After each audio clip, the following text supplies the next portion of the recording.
قرآن مجید فرقان حمید نے میاں بیوی کا جو رشتہ بیان کیا ہے نا، اور اس رشتے کو آپ سمجھیں جو قرآن پاک نے میاں بیوی کا رشتہ بیان کیا، کہا ہن لباس لکم وانتم لباس لہن،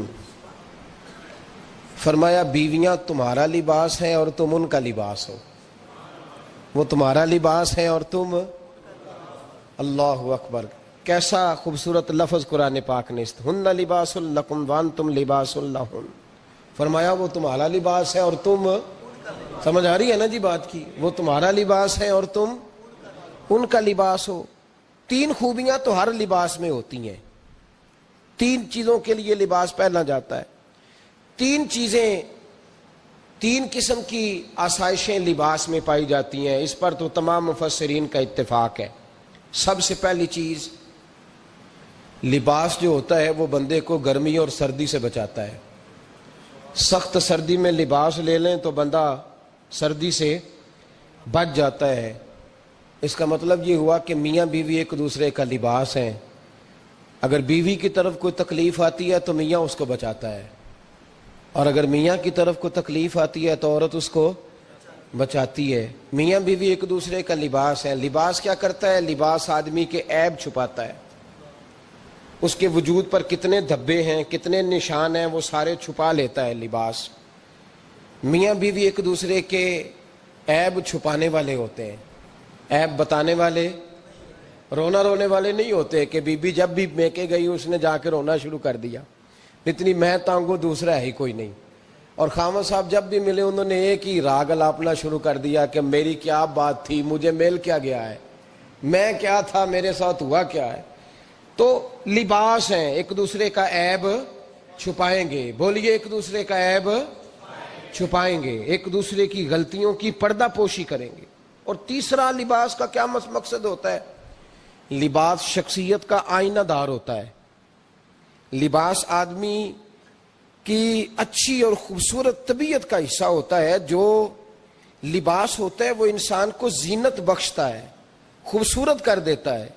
داڑھی والا آدمی ننگے سر پھرے تو خوبصورت نہیں لگتا، ٹوپی پہن لے تو بڑا پیارا لگتا ہے، ٹوپی پہنے تو بڑا، اور اگر امامہ باندھ لے تو نور نالا نور ہونا شروع ہو جاتا ہے۔ اللہ کرے آپ خوش ہو جائیں، آمین تو کہہ دیں، اور اللہ کرے فجر کی نماز آپ امامہ باندھ کے پڑھ لیں، آمین تو کہیں۔ چلو کونی جنہ دی داڑھی نہیں انہوں نے رکھنی چاہیے دیئے، جنہ دی نہیں ہونا نو موضوع نہیں تھا، پر ہماری بھی مجبوری ہے، داڑھی آئی جاتی ہے ہر موضوع میں شامل ہو جاتی، رکھنی چاہیے۔ سب یاد رکھیں، لباس آدمی کو زینت دیتا ہے۔ قرآن مجید کے لفظوں پہ غور کرو، اگر تو شادی کے بعد بیوی کے آنے کی وجہ سے خامد کو سکون نہیں ملا تو اس کا مطلب ہے اس نے گھر کو زینت نہیں دی، اور اگر شادی کے بعد اس بچی کو تحفظ نہیں ملا، اس کو اپنے گھر کے اندر سکون نہیں ملا، تو اس کا مطلب ہے خامد نے اسے زینت، اس لباس نے زینت نہیں دی۔ میاں بیوی ایک دوسرے کا لباس ہے۔ اس مقدس رشتے کو اسلام نے باندھا، اور لباس کہہ کے باندھا۔ میرے رسول کریم علیہ الصلوۃ والسلام نے پہلے تو خارجی لوگوں کو منع کیا ہے۔ میری ذاتی رائے یہ ہے کہ میاں بیوی کی ذاتی لڑائی کوئی بھی نہیں ہوتی، ذاتی لڑائی، میری باتوں کی سمجھ تو آ رہی ہے نا آپ دوستوں؟ کوئی نہیں آ رہی؟ اللہ جزا دے آپ۔ میاں بیوی کی ذاتی لڑائی کوئی نہیں ہوتی۔ ہوتا پتہ کیا ہے؟ لڑکے سے پوچھیں کہ بتائیں جناب کیا حال ہے، تو کہتے ہیں بیوی میری صحیح ہے، اس کے گھر والے نہیں صحیح۔ سنا ہے آپ نے بھی کبھی یہ لفظ؟ تو اسی طریقے سے اگر لڑکی سے پوچھیں کہ تیرا کیا حال ہے، تو کہتی ہے خامن تو میرا دھیان رکھتا ہے، اس کی اماں نہیں خیال رکھنے دیتی۔ تو لڑائی جو ہوتی ہے وہ تیسرے آدمی کی وجہ سے ہوتی ہے۔ تیری اماں آئی تھی تو اس طرح کہہ گئی، تو تیرا بھائی آ گیا تھا تو وہ یہ کہہ گیا، تیسرے فرد کی وجہ سے۔ میرے نبی کریم علیہ الصلوۃ والسلام نے تیسرے بندے کو سمجھایا ہے، تیسرے فرد کو حضور نے سمجھایا ہے۔ نبی پاک علیہ الصلوۃ والسلام نے فرمایا خبردار، ماں، بھائی، بیٹا، باپ سارے لحاظ کریں، بسنے دیں میاں بیوی کو۔ اگر شادی کر دیا تو ان کو سکون سے رہنے دو۔ تم دو جملے کہہ کے چلے گئے، کوئی عیب نکال کے جو چھپا ہوا تھا خامن کی نظر میں وہ نکال کے بتا دیا کہ تیری بیوی یہ کام بھی کرتی ہے، اب تم تو ہٹ گئے وہ بات کہہ کے، اب انہوں نے اکٹھے رہنا ہے، ان کی زندگی مصیبت کا شکار ہو گئی۔ آزمائش میں آ گئے وہ دونوں، ساری زندگی کڑتے رہے، ایک عیب نکال کے لڑکی کے گھر والے لڑکے کا اسے بتا کے چلے گئے تیرے خامد میں یہ عیب پایا جاتا ہے، وہ ساری زندگی کڑتے رہیں گے، تکلیف میں رہیں گے، انہوں نے تو کٹھے رہنا ہے۔ بتانے والا چلا گیا، میرے رسول کریم صلی اللہ علیہ وسلم فرماتے ہیں لعنتی ہے وہ شخص، لعنتی ہے وہ شخص۔ یا رسول اللہ کون سا؟ فرمایا جو بیوی کو مرد کے خلاف اکساتا ہے اور مرد کو بیوی کے خلاف اکساتا ہے، وہ لعنتی ہے، ملعون ہے، رحمت الہی سے دور ہے وہ شخص۔ انہیں قریب کرنے کی کوشش کر، تو ان کے اندر محبت پیدا کرنے کی کوشش کر۔ میرے نبی کریم علیہ الصلوۃ والسلام نے جب حضرت سیدہ فاطمہ الزہرا رضی اللہ تعالی عنہا اور جناب سیدنا علی المرتضیٰ رضی اللہ تعالی عنہ کی شادی کی تو نبی پاک نے دونوں کے سر جوڑے اور دونوں کے درمیان محبت کی دعا فرمائی، دونوں کے درمیان محبت کی دعا فرمائی۔ اور نبی پاک صلی اللہ علیہ وسلم حضرت فاطمہ کے سامنے جناب علی کے فضائل بیان فرماتے، اور جناب علی آتے تو نبی پاک فرماتے فاطمہ تو میرے وجود کا حصہ ہے، وہ تو میرے جگر کا ٹکڑا ہے۔ تو ان دونوں کے درمیان الفت پیدا، یہ سب سے پہلے تو خارجی لوگ اس بات کا خیال کریں، سب سے پہلے تو خارجی لوگ خیال کریں، توجہ دیں کہ ان کو بکھرنے سے بچائیں۔ اب میاں بیوی بھی سمجھ لیں کہ ہماری ذمہ داریاں کیا ہیں۔ مسند امام احمد بن حنبل میں حضرت ابو درداء رضی اللہ تعالیٰ عنہ سے حدیث مروی ہے، نبی کریم صلی اللہ علیہ وسلم کی بارگاہ میں ایک خاتون نے آ کے عرض کیا یا رسول اللہ صلی اللہ علیہ وسلم مجھے بتلائیے خاوند کا حق کیا ہے۔ یہ جو حدیث سنانے لگا ہوں نا، یہ بیٹی کو سنانی ہے، جا کے یہ ٹیلی فون کر کے بہن کو سنانی ہے، صرف بیوی کو سنانے کی نہیں ہوتی یہ چیزیں۔ یہ حدیث بیٹی کو سمجھائیں، بہن کو سمجھائیں، ان لوگوں کو سمجھائیں، تاکہ اور یہ یاد رکھیں خاوند کے حقوق اگر بچی کے گھر والے اسے سکھائیں نا تو اس کی سمجھ میں جلدی آ جائیں گے، اور بیوی کے حقوق اگر خاوند کے گھر والے اس کو سمجھائیں تو اس کی سمجھ میں بات جلدی آئے گی، وہ خیر خواہ سمجھتے ہیں اپنے رشتہ داروں۔ یہ والی حدیثیں ان لوگوں کو سنانی چاہیے جن لوگوں کا بچہ ہے یا بچی ہے، متعلقہ آدمی حقوق بیان کرے۔ جب متبادل چیز کسی کے سامنے آتی ہے تو وہ کئی دفعہ سمجھتے ہیں کہ خلوص اس میں پورا نہیں پایا جاتا۔ حضرت ابو درداء رضی اللہ تعالیٰ عنہ فرماتے ہیں ایک خاتون حضور کی بارگاہ میں آئی، عرض کرنے لگی یا رسول اللہ صلی اللہ علیہ وسلم میں نکاح کرنا چاہتی ہوں، شادی کرنا چاہتی ہوں، مجھے بتلائیے خاوند کا حق کیا ہے، اگر تو میں ادا کر سکتی ہوں تو میں نکاح کروں، ورنہ میں اس کام سے بچوں۔ میرے نبی کریم علیہ الصلوۃ والسلام نے فرمایا بی بی اگر خاوند کے ناک سے رینٹ نکلے، ریشہ نکلے، پیپ بہے اس کی ناک سے، اور بی بی اپنی زبان سے وہ صاف کر دے تو پھر بھی اس کا حق ادا نہیں ہوتا۔ حضرت ابو درداء کہتے ہیں آنکھ کھول کے اس عورت نے دیکھا تو میرے نبی پاک نے اگلے جملے ارشاد فرمائے، حضور نے فرمایا تو ان باتوں میں حیرت کر رہی ہے، میں اگر خدا کے علاوہ کسی کو سجدے کا حکم دیتا تو میں عورت کو کہتا اپنے خاوند کو سجدہ کرے، میں اس کو کہتا یہ کام کرے۔ میرے رسول کریم علیہ الصلوۃ والسلام نے حقوق کا تعین فرمایا، حقوق کا تعین فرمایا، اور نبی کریم صلی اللہ علیہ وسلم نے فرمایا جو عورت اس حال میں مر گئی، اس حال میں دنیا سے گئی کہ اس کا خاوند اس سے راضی تھا، اس کا شوہر اس سے راضی تھا، اس کا گھر والا اس سے مطمئن تھا، تو میرے نبی پاک فرماتے ہیں جب دنیا سے جائے گی تو رب کریم جنت کا دروازہ کھول کے فوراً ہی جنت میں داخل فرما دے گا، اس کو بغیر روک ٹوک جنت دے دی جائے گی۔ شرط یہ ہے کہ وہ جب دنیا سے جائے تو اس حال میں جائے کہ اس کا خاوند اس سے شکوے نہ کرتی پھرے، شکایتیں نہ کرتی پھرے، شکایتیں نہ کرے۔ ہمارے زمانے میں شکایتیں ہوتی ہیں، اور خواتین عورتیں اس بات کو سمجھتی نہیں کہ اللہ نے جو میرے نصیب میں رکھا تھا اور جو خاوند رب نے میرے لیے پسند کیا تھا وہ اللہ نے مجھے عطا فرما دیا ہے۔ وہ شکوے کرتی ہیں، شکایات کرتی ہیں، اور دوسری عورتوں کو سامنے رکھ کے وہ فلاں کے حصے میں یہ چیز آئی، فلاں کے حصے میں یہ چیز آئی، فلاں کا خاوند یوں کرتا ہے، شکوہ کرتی ہیں۔ میرے رسول پاک علیہ السلام نے فرمایا عورتیں کثرت سے جہنم میں جائیں گی، کثرت سے۔ تو ایک صحابی رو پڑے، ایک حدیث میں لفظ یہ ہے رو پڑے، عرض کرنے لگے یا رسول اللہ وہ ہماری مائیں بھی ہیں، بیٹیاں بھی ہیں، بہنیں بھی، حضور جہنم میں جائیں گی؟ نبی پاک صلی اللہ علیہ وسلم نے فرمایا ایک تو وہ عیب جوئی کرتی ہیں، غیبتیں کرتی ہیں، دوسرا رب کا شکر ادا نہیں کرتی، اور تیسرا فرمایا اپنے خامن کا بھی شکریہ ادا نہیں کرتی، بات بات پہ ناشکری کرتی ہیں، بات بات پہ ناشکری کرتی، اس سبب سے جہنم میں جائیں۔ عورت کے حقوق کا تعین فرمایا، اور ساتھ ہی میرے رسول پاک علیہ السلام نے مرد کی طرف توجہ فرمائی، اور کیا خوبصورت لفظ ارشاد فرمایا تم میں ہر آدمی اپنے آپ کو اچھا سمجھتا اور اچھا کہتا ہے، ہر آدمی کہتا ہے، لیکن کوئی اگر مجھے آ کے پوچھے گا کہ محبوب آپ کی امت میں اچھا کون ہے، تو حضور فرماتے ہیں میں اسے اچھا سمجھوں گا جو اپنے گھر والوں کے حق میں اچھا ہے، جو اپنی بیوی خیرکم لأہلہ، تم میں سے بہترین وہ ہے جو اپنے گھر والوں کے لیے اچھا ہے، اور فرمایا جاؤ میرے گھر جا کے پوچھ لو وانا خیرکم لأہلہ، میں تم سب سے زیادہ بڑھ کر اپنے گھر والوں کے لیے اچھا ہوں، تم میں بہترین وہ ہے جو اپنے گھر والوں کے لیے، بال بچوں کے لیے، بیوی کے لیے اچھا ہے۔ رسول کریم علیہ السلام نے خاوند کو حکم دیا اور ارشاد فرمایا کہ عورت ٹیڑھی لکڑی ہے، بیچاری کو اللہ نے عقل پوری نہیں دی۔ ایک بچہ چھوٹا ہوتا ہے، ہمیں پتہ ہوتا ہے کہ اس کا شعور پورا نہیں، اگر کوئی غلطی کرے تو کیا اسے نکال دیا جاتا ہے گھر سے؟ بولے، چھوٹا بچہ ہے، وہ کئی دفعہ بڑا نقصان کر دیتا ہے، آپ کیا کہتے ہیں؟ اسے مارتے ہیں، کلاڑی لے آتے ہیں اس کے لیے؟ اس طرح کرنا چاہیے، اس کے ابے کو بلا لینا چاہیے، بےزتی کرنی چاہیے پنچایت میں بٹھا کے کہ یہ غلطی کی ہے تیرے بچے نے۔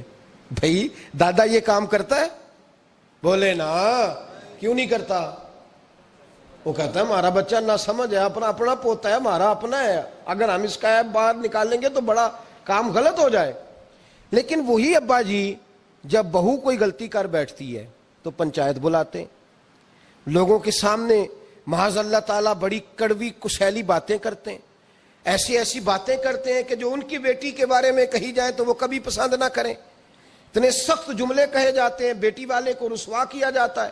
میرے نبی کریم علیہ السلام نے فرمایا یہ ٹیڑھی لکڑی ہے، بیچاری کو اللہ تبارک و تعالیٰ نے اپنی حکمت کے تحت عقل عادی عطا فرمائی ہے، تم اگر چاہو گے سیدھی کرنا تو یہ ٹوٹ جائے گی، سیدھی نہیں ہوگی۔ حضور کیا کریں؟ فرمایا اس کے ساتھ گزارا کرو، اللہ تمہیں اجر عطا فرمائے گا، اس کے ساتھ وقت گزارو، اللہ تمہیں اس کا، یہ ذہن بنانا چاہیے خاوند کو کہ یہ، اور خاوند کی ذمہ داری ہے۔ اعلیٰ حضرت رحمۃ اللہ علیہ نے فتاوی رضویہ کی 24ویں جلد میں بالتفصیل لکھا ہے، آپ فرماتے ہیں خاوند کی ذمہ داری عورت کو کپڑا فراہم کرنا، روٹی فراہم کرنا، رہنے کے لیے گھر دینا، نان نفقے کا خیال کرنا، اور آپ فرماتے ہیں اگر وہ مطالبہ کرے تو ہفتے میں ایک دن اس کے ماں باپ سے ملانے بھی لے جا سکتا ہے، ہفتے میں، جی کوئی نہیں بول دے تسی، ہفتے چ نہیں، یہ نہیں صحیح لفظ، ہر ہفتے اے سوکھ ہے، کدوں ملان کھڑنا ہے؟ پاویں نہ بولو، گل جڑی سچی ہو تے سچی ہے، ملان کدوں لے جانا ہے؟ اچھا اپنی اماں نو روز ملتا ہے سویرے شام، تے وہ کہندی مینوں بھی اماں نو ملا لیا، تے کہندا روز نہیں جائیدا، تو تم بھی نہ ملا اپنی اماں نو روز بھائی۔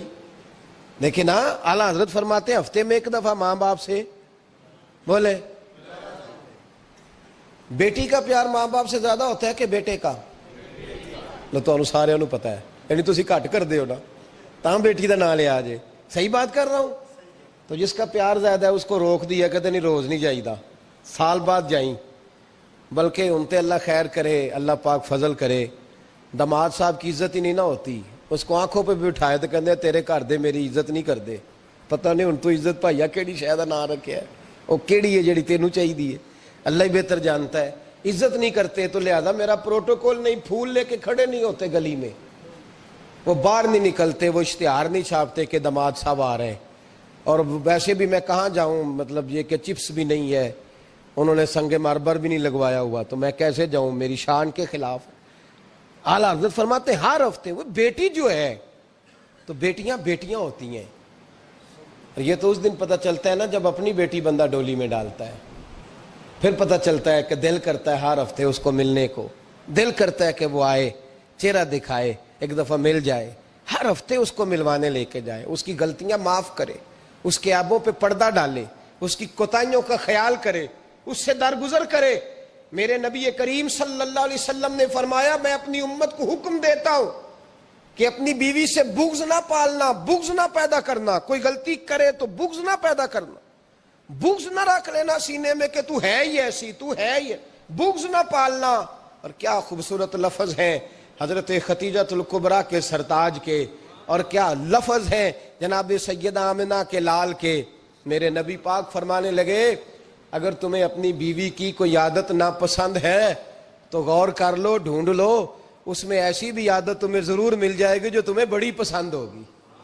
ڈھونڈ لو، غور کر لو، مل جائے گی، کوئی ایسی بھی مل جائے گی جو تمہیں بڑی پسند ہوگی، وہ بھی تمہیں مل جائے گی۔ ڈھونڈو تو صحیح، تلاش تو کرو، بغض کی اینک نہ لگانا، بغض کی اینک لگا کے دیکھو گے تو کچھ نہیں ملے گا۔ نبی رحمت سید عالم صلی اللہ علیہ وسلم، پہلی بات یہ ہے کہ اللہ کے حبیب نے تعین فرمایا، اور پھر عملی طور پر چلو در رسول پہ چلتے ہیں، آؤ حضور کی بارگاہ میں۔ کہتے ہیں نبی پاک کی بارگاہ میں آئے، حضور نے چہرے دیکھے، کریم سے مسئلہ نہیں پوچھنا پڑا۔ میرے مصطفیٰ کریم نے فرمایا بھوک لگی ہوئی ہے تم تینوں کو، 3-4 دن ہو گئے؟ اللہ کے رسول نے فرمایا مجھے پورا ہفتہ ہو گیا ہے۔ سبب کچھ اور ہے جس کو تو خود سمجھتا ہے، زوال بندہ مومن کا بے زری سے نہیں، بھوک نقصان کا وجہ نہیں بنی، وجہ کوئی اور بنی ہے۔ رشوتیں جو بازار گرم ہوئے ہیں لوٹ مار کے، یہ روٹی کے لیے نہیں، یہ زیادہ کھانے کے لیے، یہ بینک بیلنس کے لیے گرم ہے۔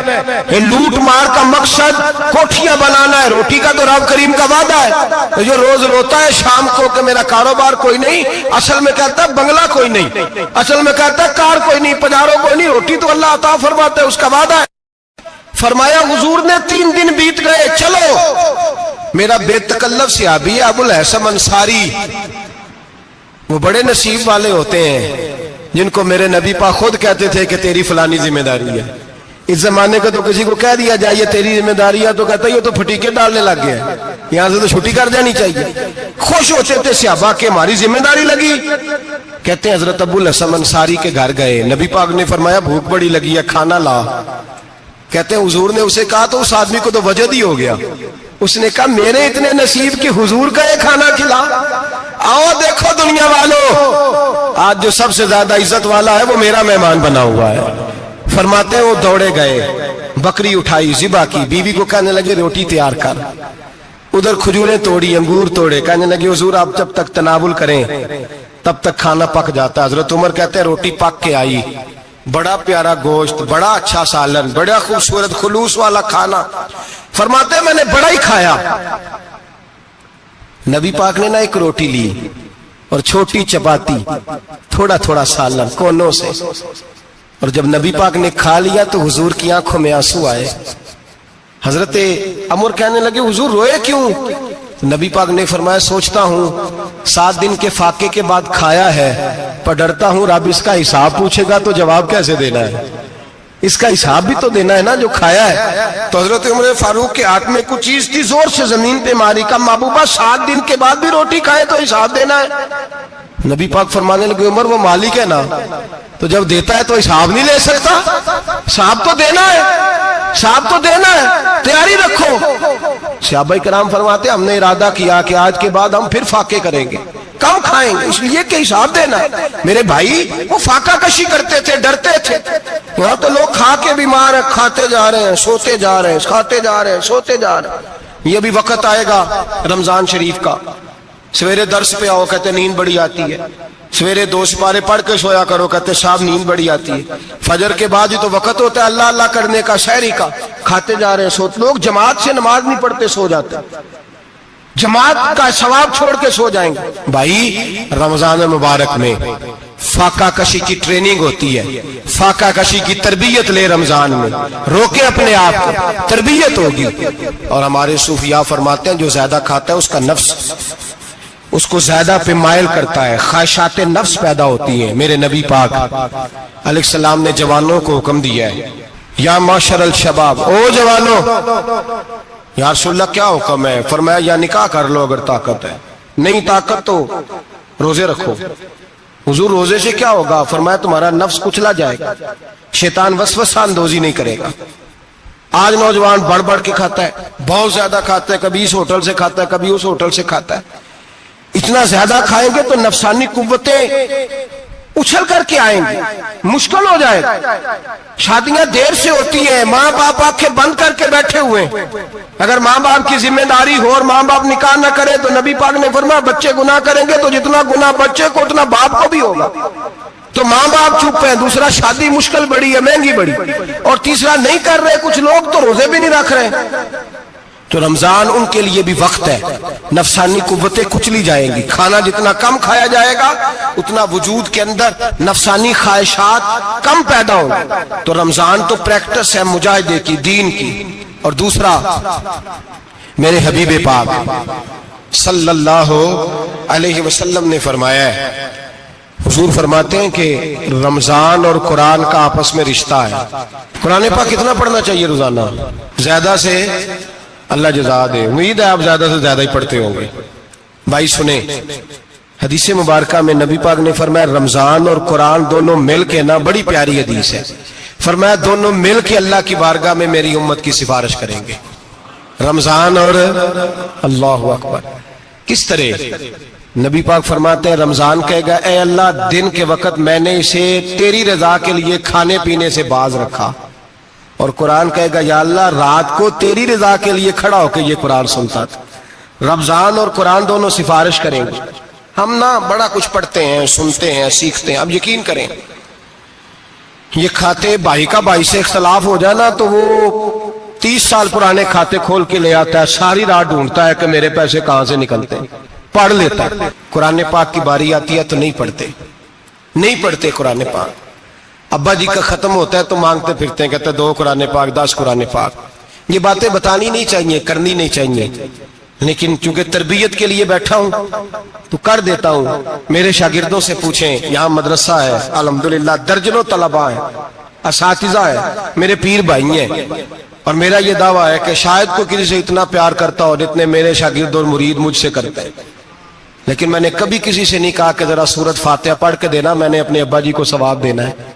پوچھ لیں کسی سے نہیں کبھی کہا، کبھی نہیں میں نے کہا کہ ذرا مجھے تھوڑا سا قرآن پڑھ دیں۔ میں اس کو ناجائز نہیں کہتا، پڑھوانا چاہیے، لیکن میں اپنے والدین کے لیے کبھی سوال نہیں کرتا کہ مجھے ذرا پڑھ کے دو، میں نے بخشنا ہے، اس لیے کہ میں نے ذاتی طور پہ روٹین بنائی ہے۔ میں سمجھتا ہوں کہ کائنات کے اندر میرے اوپر جن لوگوں نے احسان کیے ان میں سب سے زیادہ حصہ میرے ماں باپ کا ہے۔ میں سمجھتا ہوں اس بات، کتنا نالائق ہوں میں کہ میں 1 مہینے میں ایک قرآن پاک بھی پڑھ کے ان کی روح کو احسال نہیں کر سکتا۔ میرا یہ طریقہ ہے ذاتی، میں قدغن نہیں لگاتا، میرا ذاتی طریقہ یہ، الحمد سے شروع کرو اور 2 سورتیں چھوڑ کے قرآن پاک ختم کر دو آخری، اور پھر فلق اور ناس صورتیں ساتھ لے جاؤ۔ یہاں بیٹھ کے سالے ثواب نہیں کرنا، ختم نہیں دلانا، ساتھ لے جاؤ، قبر پہ کھڑے ہو جاؤ اور فلق اور ناس صورتیں قبر پہ بیٹھ کے تلاوت کرو، اور جو قرآن مجید پڑھا ہے ان کی روح کو وہاں احسال کرو۔ او بھائی، اولاد جب ماں باپ کے لیے پڑھتی ہے تو اسے کہنا نہیں پڑتا اللہ بخش دے، اس لیے کہ اولاد کی نیکیاں خود بخود ماں باپ کے کھاتے میں جمع ہوتی ہیں، خود نیکیاں جمع ہوتی ہیں۔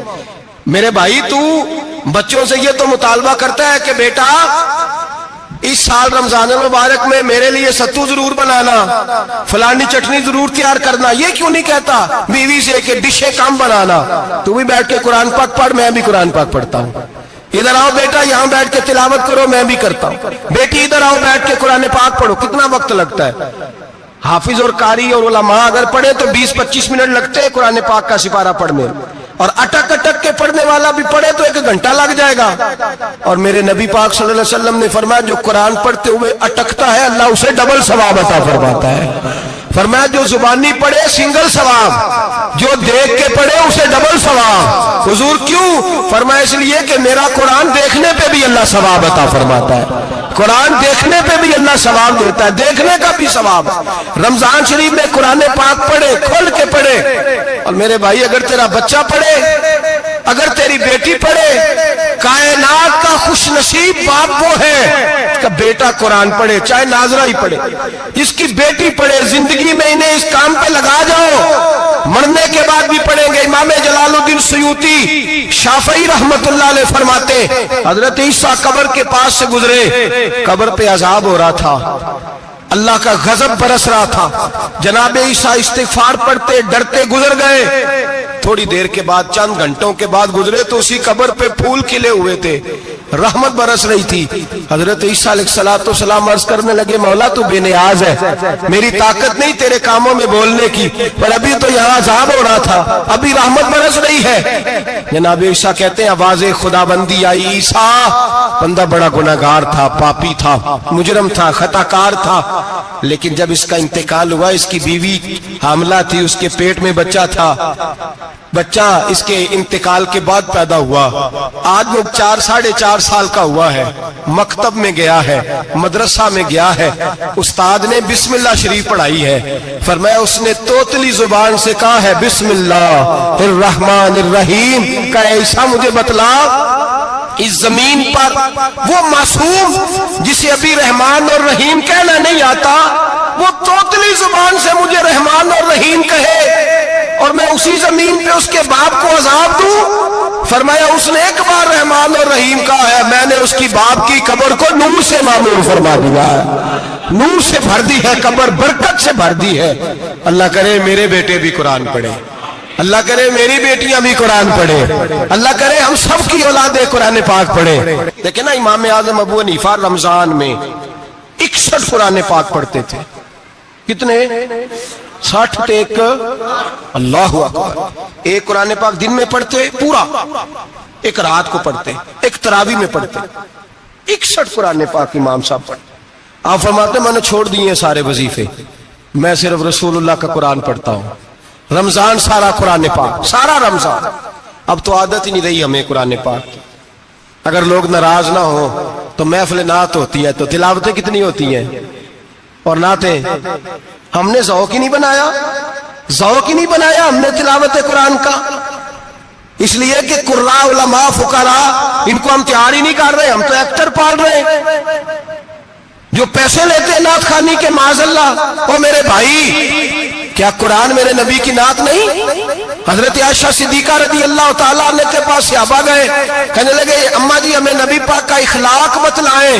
تو اماں جی کہنے لگی جاؤ جا کے قرآن پاک پڑھو. کالا خلقہ القرآن, سارا قرآن میرے نبی کے اخلاق کا انعام ہے. یہ ساری نعت ہے, یہ ساری نعت ہے. اس نعت کو سننے لوگ کیوں نہیں آتے؟ اتنا رش میں اپنے نعت میں اتنا تراویح پہ کیوں نہیں ہوتا؟ اور ملت کا جوان یاد رکھے, بوڑھے تراویحاں پڑھتے ہیں, ضعیف تراویحاں پڑھتے ہیں, گھٹنوں میں درد ہے تراویحاں پڑھتے ہیں, بیمار بوڑھے تراویحاں پڑھتے ہیں. جوان وہاں چوک میں کھڑے. کیا جوانی اس لیے ہے چوکوں میں کھڑا ہوا جائے؟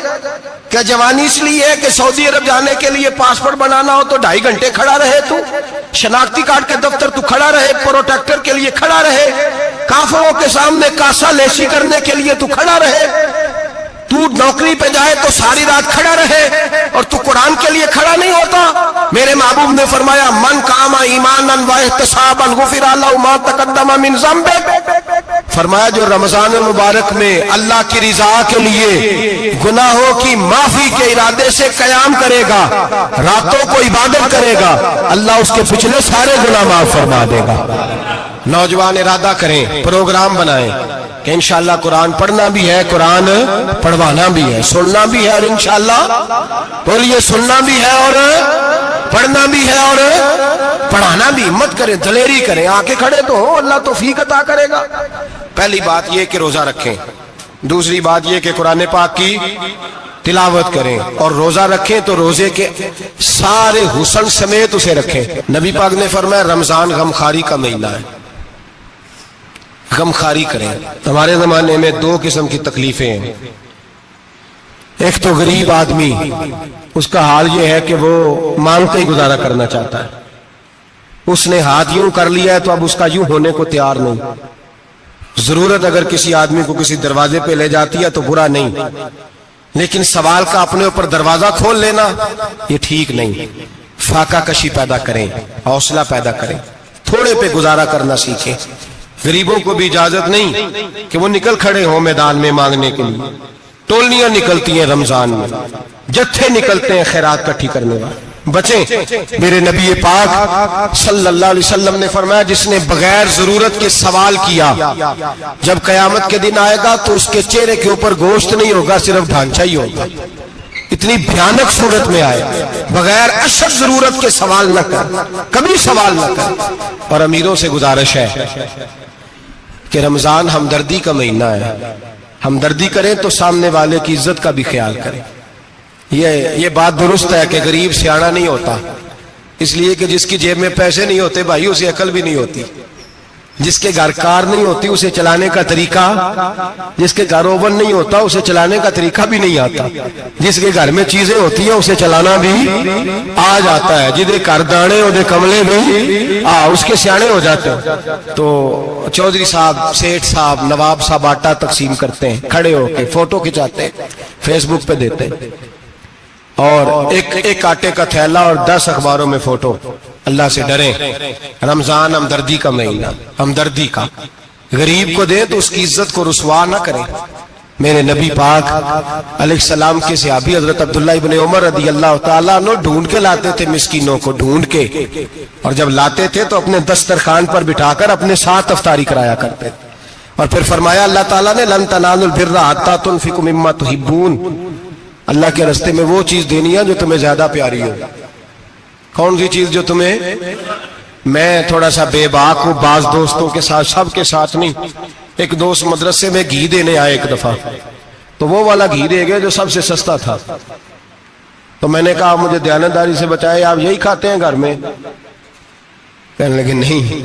تو میں نے کہا پھر ہم نے بچے مارنے کے لیے تو نہیں نہ رکھے ہوئے، کیا وہ والا گھی اللہ کے راستے میں پیاری چیز دے رہی ہے نا، اس لیے گلے گلے نوٹ لوگ مسجد کے گلے میں ڈال جاتے ہیں، پھٹے ہوئے ڈال جاتے ہیں، کہتے ہیں جوڑ لیں گے مولوی صاحب۔ اور خدا کے بندے پیاری چیز دینی تھی تو نے، اور تو نے اس کا ترجمہ الٹ کر لیا ہے۔ سمجھ لیں رمضان المبارک میں کسی غریب کی مدد کرنی ہے تو ساتھ اس کی عزت بھی کرنی ہے۔ نبی پاک علیہ السلام کے دروازے پر جب سے، یہ جملہ ایک ہے لیکن بڑا قیمتی ہے، صحابہ کہتے ہیں جب ہم دروازہ رسول پہ جاتے تھے خیرات بھی ملتی تھی اور عزت بھی ملتی تھی۔ خود بھیک دے خود ہی کہیں منگتے کا بھلا ہو، خیرات بھی ملتی تھی اور عزت بھی ملتی تھی۔ نبی پاک ساتھ عزت بھی دیتے تھے، مسکین کو غریب کو دیں اور خیر خائی کریں۔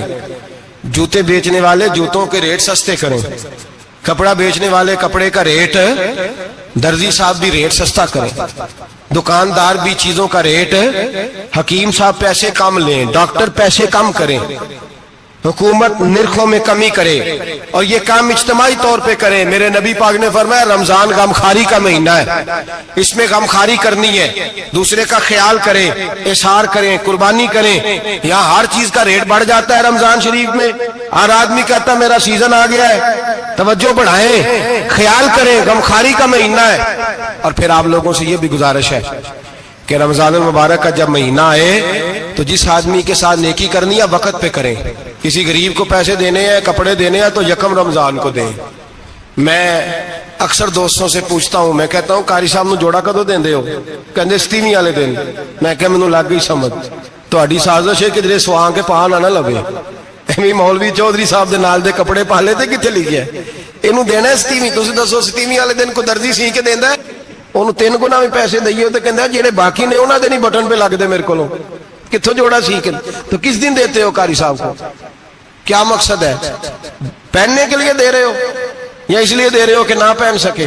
تو بھائی آپ جب کسی کو کچھ چیز دیں گے تو کب دیں گے؟ جب وہ استعمال کر سکے۔ غریب کو لوگ فطرانہ دینے جاتے ہیں عید سے ایک دن پہلے، تو کیا کرے گا اس کا؟ وہ نہ تو کپڑے خرید سکا نہ روٹی لا سکا، بلکہ میرے حضرت صاحب فرماتے ہیں رمضان سے پہلے دے دو، رمضان کی نیت کر کے رمضان سے 1-2 دن پہلے دے دو، اللہ رمضان جتنا ثواب ہی عطا فرمائے گا۔ رمضان سے پہلے دو جس کو کچھ ہے دن، قبل از وقت تیاری کرو۔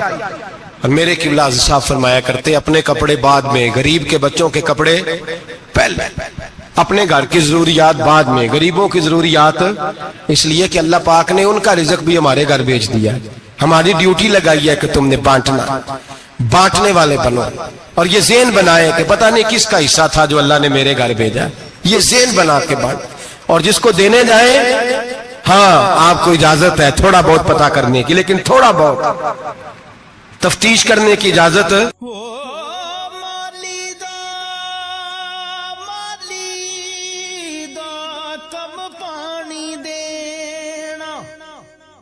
پر مشکاں پوے ہو مالک دا